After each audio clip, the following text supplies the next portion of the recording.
جم. أشهد أن لا إله إلا الله وحده لا شريك له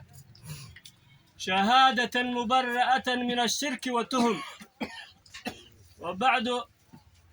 وقت أن كلالا يا وقت وأن وجابيه أنا وكه الله يا مجا جود باشا سدح عمره يجارهان مجا خير عيسى وجوجشان في ديي وعن مركه ربا بيلوين تحول له يو بهذا ولا لها أن هي حاج بارو سلامة إسلام كينا أذنكم السلام عليكم ورحمة الله تعالى وبركاته. وعليكم السلام ورحمة الله وبركاته. سلام كدب وحنا دين كم هالعلينينا أننا واحد تهين إن حوالنا واقع الكاين أنا وما قاعد جودو عن شيء يكهلاي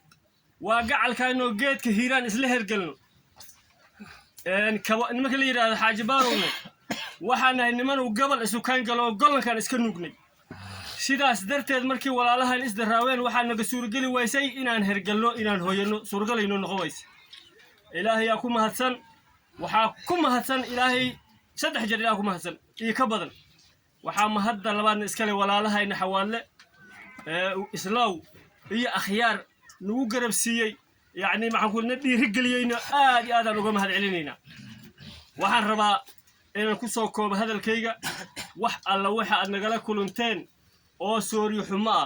ama soo dhaweyn xumaa inaad noogu dul qaadatiin waxa la yiraahdaan aadkeeda lagu keenin waa ehel xumays waxaan aadkeeda ku keenay ilaaha ku mahadsan waxaan aadkeeda ku keenay wayni naftayna iyo shaydaana iska kaashaday ilaahay aan dabadhaaf weydiisanayna idinka cafisina idinka rabnaa waxaan idinka mahad celinaynaa meel kasto aad joogtiin kuwa inta jooga iyo kuwa meel kasta jiraba waxaan idinka mahad celinaynaa sida aad nabadda noogala shaqayseen aad noo soo ajiibteen oo gogashaan aad noogu timideen oo walaalahayow aan idinka mahad celinayna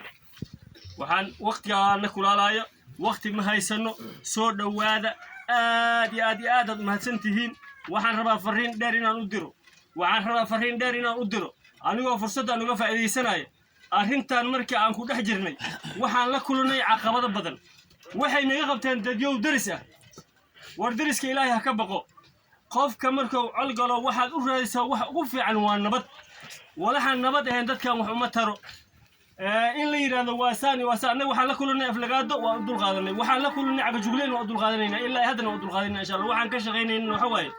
kuwii aan geedka harka weyna isla hargalayni iyo kuwii gobolka iska lugnay inay geed isugu yimaadeen wax kala maahan iyo dan kale gooni aan leenahay malaha ilaahay yaa ku mahadsan waxaad ogaatiin maanta waxa meesha waxa fadhiyana waa xawaale iyo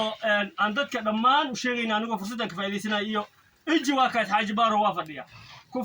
farax ninka ka nixrabo ka nax wassalaamu calaykum waraxmatullaahi wabarakaatuh